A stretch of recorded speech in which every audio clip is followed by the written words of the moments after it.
Hello everybody, it's Christoph Dick again. This is another video about how to create local-based games, or some of you might define them as mobile games. So these videos mainly are produced for the participants of the project Enter Africa, which is a wonderful, awesome project from the German Goethe Institute, and I'm very happy that I can be part of this.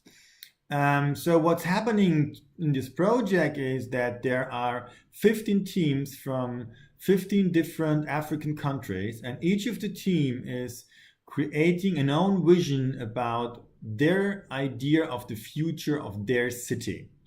But they're not presenting or communicating this by a video or a text or something else. What they do is they create a local-based game. So an example, in Windhoek in Namibia or Dar es Salaam in Tanzania, in 2019, people can play a game which is about the future of their city, and they will walk around the city. There's an app which will guide them through the city, and they have to interact with buildings and items that are already there, of course, and then they got an idea about what these guys, this team, things about the future of the city. And this could be another starting point for a new discussion between those who created the game and those who are playing the game. And we're doing this because we still believe, or we truly believe, that games can change the world, and even games can give you an access into a new way of impress yourself. And even if you want to transform something into a game, you need to understand it. So it's not just a video game. It's not just a situation that people just sit in front of it, in front of a screen, and you have a 3D animation. We're talking about playing the real. And in this project, we started with workshops all around Africa in these 15 different countries.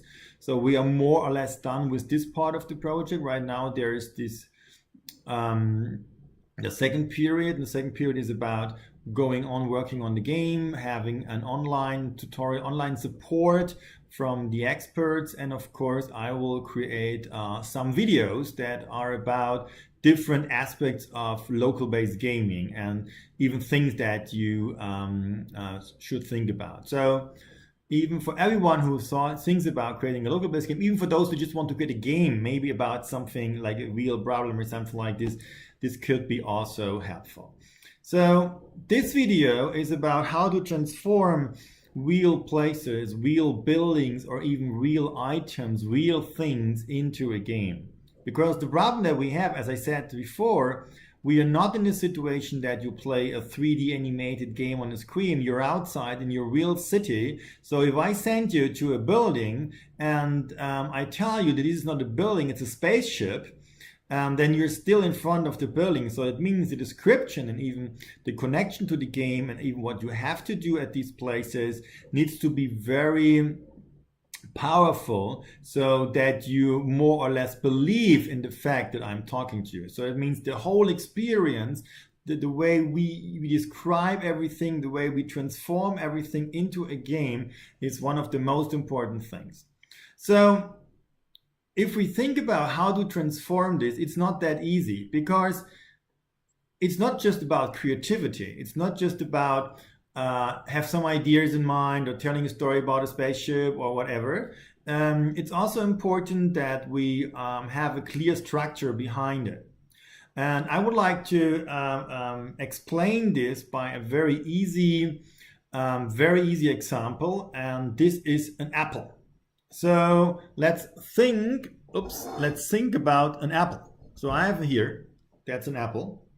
So think about what an apple is. Yeah. So first of all, the apple is just food.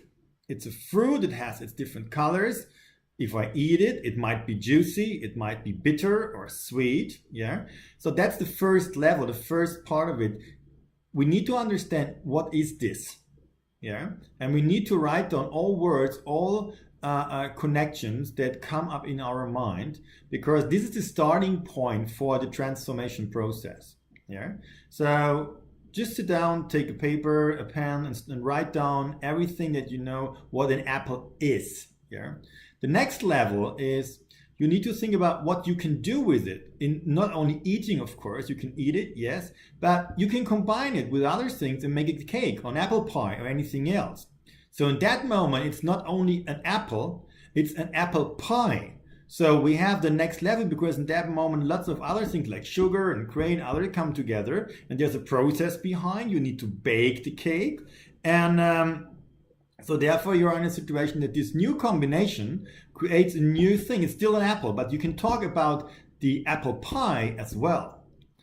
The next level is to think about how is this used in our culture? So is there any connection to our culture? I give you another example. Think about the Bible. Adam and Eve. They were not allowed to eat from this special tree with the apples because this fruit were just not prepared for them. But there was a snake. I guess most of you might know the story. In this moment, it's still the apple. We still talk about the apple, but now we have a connection to a totally different story, which has something to do with religion. It has to do something with things in the past and stuff like that. So that's the next step of using an apple in a game. And then the fourth level is about, is there any symbol behind an apple, or does an apple sometimes stand for something different? Think about that company, that well-known company that creates more or less too expensive MP3 players and computers and smartphones, and the company is named Apple. So of course, in that moment, we do not talk about an apple like a fruit, but we talk about a symbol, a company, a brand, which is connected to what I have in my hand.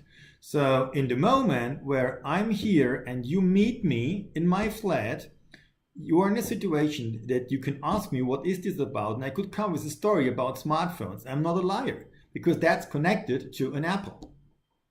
And then, of course, the fifth level is to think about what could this be in the future? Yeah? What is an apple in the future? Is it something that you already can eat? Are there any more apples in the future? Is there anything more we know? Maybe there is not only the company, the brand Apple, maybe there is a brand banana or anything else. So this is another aspect of it. So now we come into the situation that we think, if you think about the future of something, like the guys in the Enter Africa project, they have to create a vision about the future of their city. So in that moment, we are now there in the future. But as you can see, there is this path that you can follow, starting from the fruit to the concept of what we have in the future in our story. Yeah? And that connects something real, an apple, with the concept of the story. And once this is done, the next step is to find out how to combine this path. It is not necessary that you mention all aspects, all levels that I mentioned, but it is important to think about how can you create a connection between these things. Yeah? So just going there and saying that's an alien, it won't work because it's still an apple. So our brain, we still are in a situation that we see that this is an apple. Yeah. So it's not that easy to make someone believe that this is something totally different. So therefore, we need to understand what different options do we have, what kind of path do we have to transform this real thing into a fictional thing. And there's a game that you can play very easily. It's based on the movie High Fidelity. By the way, one of the most coolest movies I've ever seen in my life. And the guys, it's more or less, it's about love and everything, but finally it all happens in a record store. And they play a game. So they start with two records from different artists, and they try to find out which record works well, or what is the fastest connection. That's a better description. What is the fastest connection between these two records? Yeah.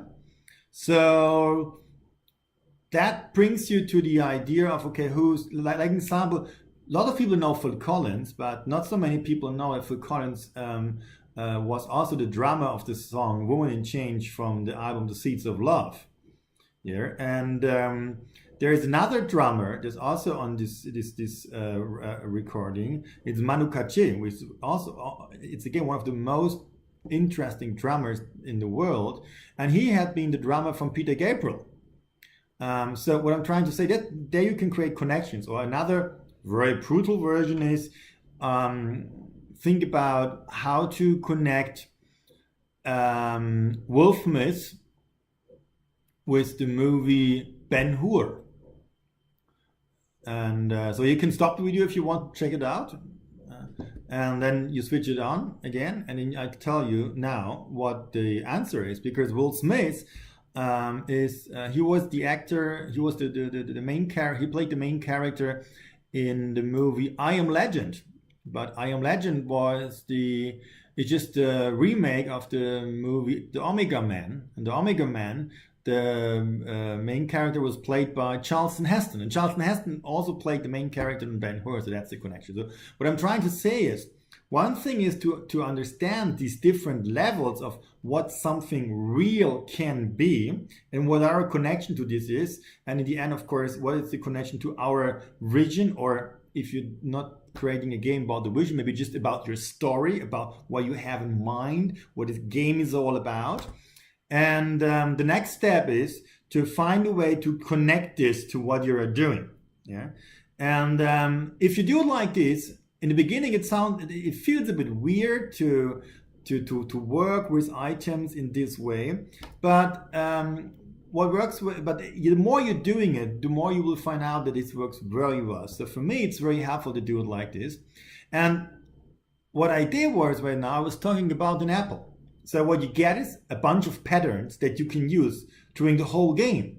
But if I take an example, an orange and an apple, and I do the same thing with the orange, and then I combine them, I have the situation that we have more and more patterns and even combinations of patterns. And the more patterns you have by developing a local-based game, the more you can play with the patterns. And that means, an example, on one place, it's about an apple. On the other place, it's about an orange. On the third place, it's about an apple and an orange. And if you do it in a very cool way, what you will have is the option of, in the third place, you can use all your experience that you have based on the apple, and also all your experience that you have based on the orange, to solve the task in the third place, which at the end means you have a certain kind of path to mastery, or to say in a better way, a level system. So that's for now. I wish you a wonderful time with working on your games. Like in the last video, I will put the JPEGs, the visualization of this in the back of this, in the end of this video. And so have fun, and if there are any comments, any questions that you have, just write them down. I'm gonna answer it. Okay? Thanks for listening. Have fun with creating your own local-based games. Bye-bye.